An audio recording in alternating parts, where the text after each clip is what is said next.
नमस्कार प्यारे बच्चों, आज हम कक्षा 7वीं पाठ संख्या 7 विषय हिंदी स्कूल की छुट्टियां पढ़ेंगे। स्कूल की छुट्टियों का नाम सुनते ही विद्यार्थियों में एक विशेष प्रकार का उत्साह, एक विशेष प्रकार की उमंग देखने को मिलती है। तो छुट्टियां बच्चों का मानना होता है कि केवल खेलने कूदने और ऐशो आराम के लिए होती हैं, बल्कि दूसरे दृष्टिकोण से अगर देखा जाए तो छुट्टियां अच्छे विद्यार्थियों के लिए पढ़ने के लिए, अपनी कमियों पर काम करने के लिए, उनको दूर करने के लिए और अपने लक्ष्य पूर्ति की ओर बढ़ने के लिए होती हैं। तो इस पाठ में ये बताया गया है कि किस प्रकार से एक बच्चा जिसको परीक्षा के पश्चात अपनी होने वाली छुट्टियों की कल्पना करके किस तरह से उत्साहित हो जाता है, बल्कि अति उत्साहित हो जाता है।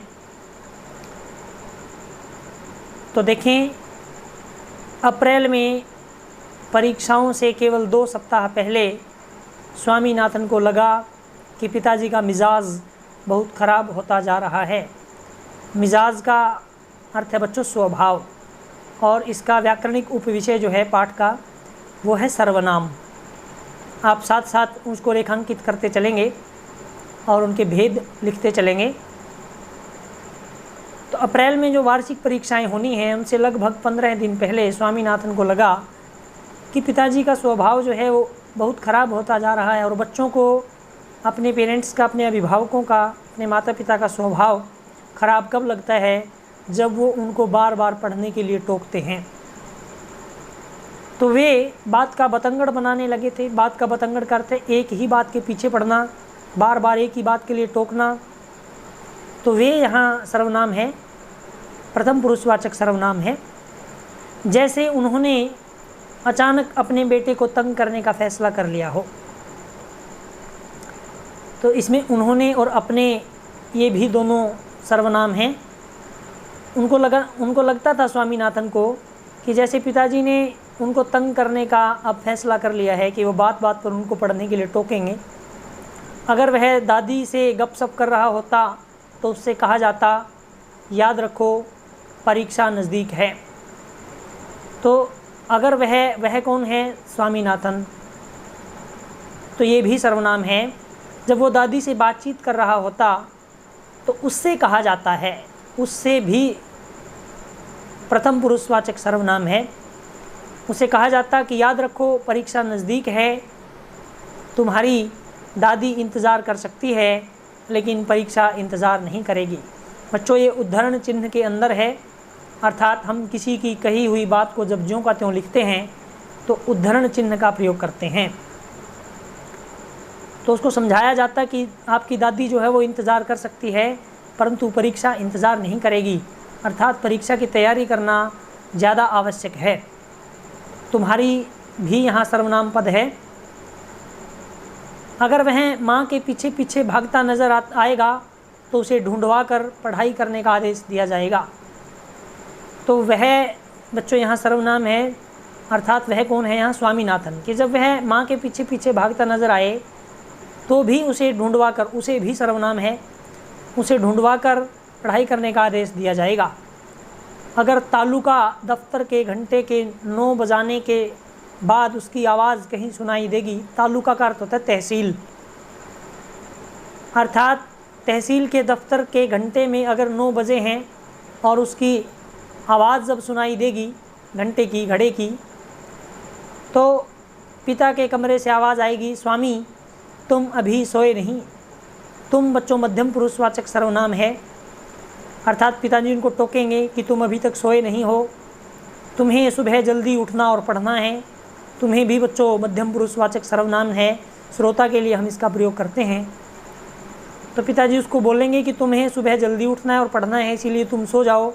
स्वामीनाथन के जीवन का यह बहुत कठिन समय था।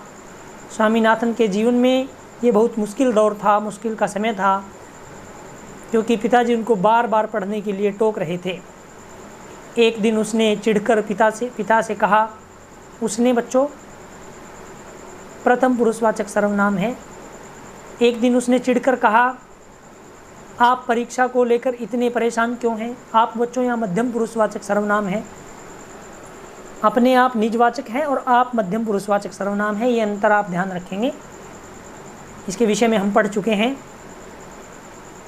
तो उन्होंने अपने पिताजी से कहा कि आप परीक्षा को लेकर इतने परेशान क्यों हैं? तो उद्धरण चिन्ह के अंदर है तुम फेल हो गए तो। पिताजी ने कहा कि अगर तुम फेल हो गए, तुम यहाँ मध्यम पुरुषवाचक सर्वनाम है, स्वामीनाथन के लिए प्रयुक्त है। मैं फेल नहीं हो सकता, मैं यहाँ बच्चों उत्तम पुरुषवाचक सर्वनाम है और स्वामीनाथन के लिए प्रयुक्त किया है स्वामीनाथन ने स्वयं।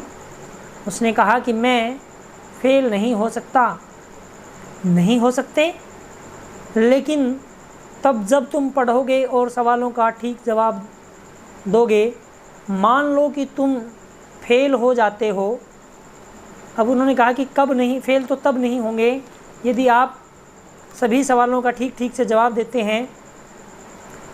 और मान लो अगर तुम फेल हो गए तो तुम्हारे सहपाठी तुम्हें पीछे छोड़कर आगे बढ़ जाते हैं, तो तुम्हारे और तुम्हें यहाँ सर्वनाम है, मध्यम पुरुषवाचक सर्वनाम है और स्वामीनाथन के लिए प्रयुक्त है। पिताजी ने कहा कि अगर तुम्हारे सहपाठी तुम्हें पीछे छोड़कर आगे की कक्षा में चले गए तो प्रश्नवाचक चिन्ह है, अर्थात पिताजी उनसे पूछना चाहते हैं कि फिर क्या होगा। जिस दिन परीक्षा खत्म हो उस दिन से फिर अपनी मन मर्जी से काम कर सकते हो। जिस दिन परीक्षा समाप्त हो उस दिन, ये जिस और उस संबंधवाचक सर्वनाम है, अर्थात जिस दिन परीक्षा आपकी खत्म हो जाएगी, पिताजी ने कहा, तो आप उस दिन से अपनी मन मर्जी के काम कर सकते हो। अपने अर्थात स्वयं की मनमर्जी के।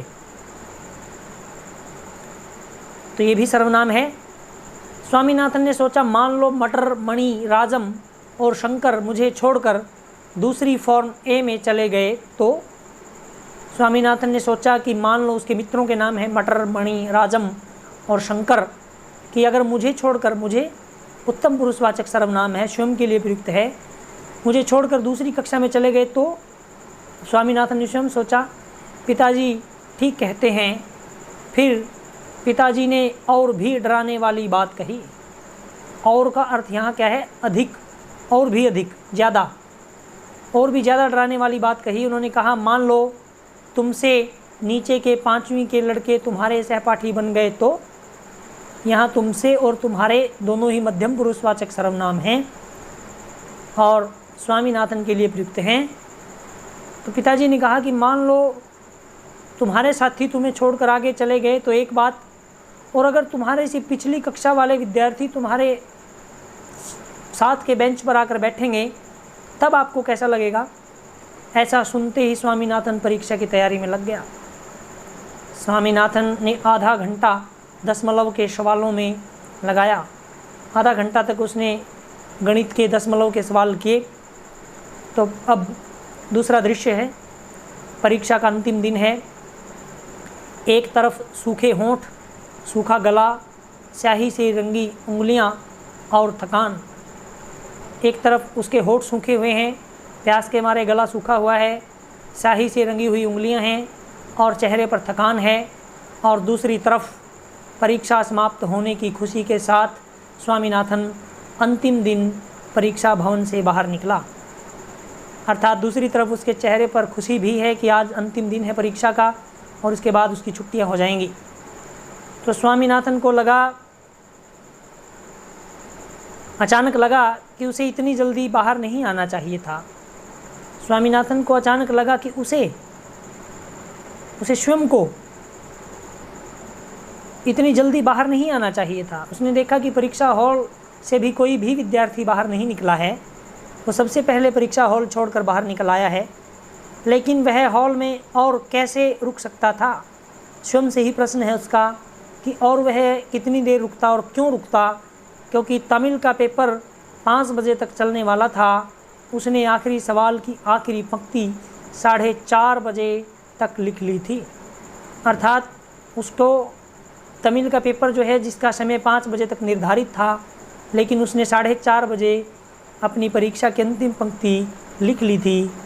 6 प्रश्नों में से पहला प्रश्न उसने ये प्रथम पुरुषवाचक सर्वनाम है, संतोषजनक रूप से किया था, अर्थात उसे संतोष है उसे कि उसने पहला 6 प्रश्नों में से पहला प्रश्न उसने ठीक ढंग से किया था। दूसरे के बारे में उसे संदेह था, संदेह मतलब संदिग्ध था कि ठीक है अथवा गलत है, ठीक भी हो सकता है और गलत भी। तीसरा ठीक था और चौथे के बारे में उसे साफ पता था कि वह गलत है, वह भी फिर सर्वनाम है बच्चों। यानी तीसरा उसका प्रश्न ठीक था, उसको निश्चित रूप से पता है, लेकिन चौथा प्रश्न उसका गलत है, ये भी उसको निश्चित रूप से पता है, लेकिन उसे सही उत्तर का भी पता नहीं था। अर्थात चौथा प्रश्न जो है उसको ठीक प्रकार से नहीं आता था, इसीलिए उसे निश्चित रूप से पता था कि उसका चौथा प्रश्न जो है वो गलत है। छठा उत्तर सबसे अच्छा था, छठे प्रश्न का उत्तर उसको सबसे आसान लगा। इसका उत्तर देने में उसे 1 मिनट लगा था। इसका ये भी सर्वनाम है बच्चों, ये छठे प्रश्न की जगह प्रयुक्त है। उसने यह सवाल 4:30 बजने में 2 मिनट पहले पढ़ा, उसने भी सर्वनाम है, प्रथम पुरुषवाचक सर्वनाम है स्वामीनाथन के लिए, कि उसने सवाल को 4:30 बजने से 2 मिनट पहले पढ़ा, 1 मिनट बाद उसने उत्तर लिखना शुरू किया और ठीक 4:30 बजे ख़त्म कर दिया। प्रश्न था, ब्राह्मण और शेर की कहानी से क्या शिक्षा मिलती है। अब प्रश्न का संदर्भ क्या था, प्रसंग क्या था कि एक ब्राह्मण तालाब के किनारे से गुजर रहा था, दूसरे किनारे से एक शेर ने उसे आवाज़ लगाई, उसे फिर सर्वनाम है बच्चों, और उसे सोने की चूड़ी देने की बात कही। यहाँ 2 बार उसे शब्द का प्रयोग है, दोनों बार सर्वनाम है। ब्राह्मण ने पहले तो चूड़ी लेने से मना कर दिया, किंतु जब शेर ने अपने को भोला भाला और सच्चा बताया तो ब्राह्मण पानी में चलकर उसके पास आ गया, उसके फिर सर्वनाम है। इससे पहले कि वह चूड़ी लेने के लिए हाथ बढ़ाता, वह शेर के पेट में पहुंच गया, अर्थात शेर ने उसको खा लिया। ये संदर्भ था। तो स्वामी ने कभी सोचा भी नहीं था कि इस कहानी में कोई शिक्षा है। जैसे हम बच्चों कोई भी पाठ पढ़ते हैं तो निश्चित रूप से उसमें कोई ना कोई उसका उद्देश्य, कोई ना कोई उसके अंदर शिक्षा रहती है। तो इसमें शिक्षा क्या मिलती है हमें कि हमें जो है बिना सोचे विचारे किसी पर भरोसा नहीं करना चाहिए। तो उसको अभी तक कोई अंदाज़ा नहीं था कि इसमें भी कोई शिक्षा है, लेकिन अब उसे लगा कि उसमें शिक्षा होनी चाहिए, क्योंकि प्रश्न पत्र में कहा गया है। उसे यह निर्णय करने में 1 मिनट लगा कि कहानी की शिक्षा यह है कि जब शेर सोने की चूड़ी दे तो हमें नहीं लेनी चाहिए, या सोने की चूड़ी का प्यार आदमी की जान ले लेता है। उसने दूसरे जवाब में अधिक शिक्षा देखी और उसे लिख दिया। लिखने के बाद उसने हॉल की बड़ी दीवार घड़ी की ओर देखा, आधा घंटा और, वह आधा घंटा यहाँ क्या करेगा। उसके मन में है अभी कि आधा घंटा और शेष है, जैसे उसने दीवार पर लगी घड़ी की ओर देखा, लेकिन उसने सोचा कि वो आधा घंटा यहाँ पर क्या करेगा। यहाँ वह जो है अंतिम पंक्ति में वो सर्वनाम है और प्रथम पुरुषवाचक या अन्य पुरुषवाचक सर्वनाम है। लेकिन सबसे पहले हॉल से निकलते हुए उसे अटपटा सा लगा।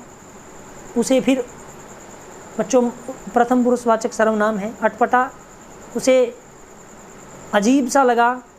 दूसरे लड़के भी उसकी तरह जल्दी और सही उत्तर क्यों नहीं दे पा रहे। अब वो सोच रहा है, उसे समय काटना मुश्किल लगा। उसे फिर सर्वनाम है बच्चों। घंटी बजी, 2-2-3 की टोलियों में लड़के हॉल से निकले। 2-2-3 का ग्रुप बनाकर बच्चे जो है परीक्षा हॉल से बाहर निकले। पिछले 3 घंटों का वातावरण एकाएक बदल गया। एकाएक का अर्थ बच्चों अचानक। चारों ओर उत्साहपूर्ण बातचीत का कोलाहल भर गया। कोलाहल का मतलब है शोर। जैसे हम परीक्षा से बाहर निकलते ही अपने प्रश्न पत्र पर चर्चा करते हैं एक दूसरे साथी से कि इस प्रश्न में आपने क्या लिखा, मैंने क्या लिखा, आपका गलत है या मेरा गलत है, या आपके कितने अंक आएंगे या मेरे कितने अंक आएंगे। इस तरह की चर्चा से, जो शोर से, वो वातावरण चारों ओर का एकदम से बदल गया। तो बच्चों, आज हम इसी पृष्ठ तक पढ़ेंगे। पृष्ठ संख्या ये 39 है और इसके अंदर जितने भी सर्वनाम आए हैं इन 3 पृष्ठों में 37, 38 और 39 पृष्ठ हमने पढ़ लिया है। इनमें जितने भी सर्वनाम आए हैं आप उन सर्वनामों को रेखांकित करके उनके भेद लिखेंगे और इसमें से जितने भी आंतरिक प्रश्न बनते हैं उन आंतरिक प्रश्नों को इसके अंदर ही रेखांकित करेंगे, पुस्तक के अंदर ही। धन्यवाद।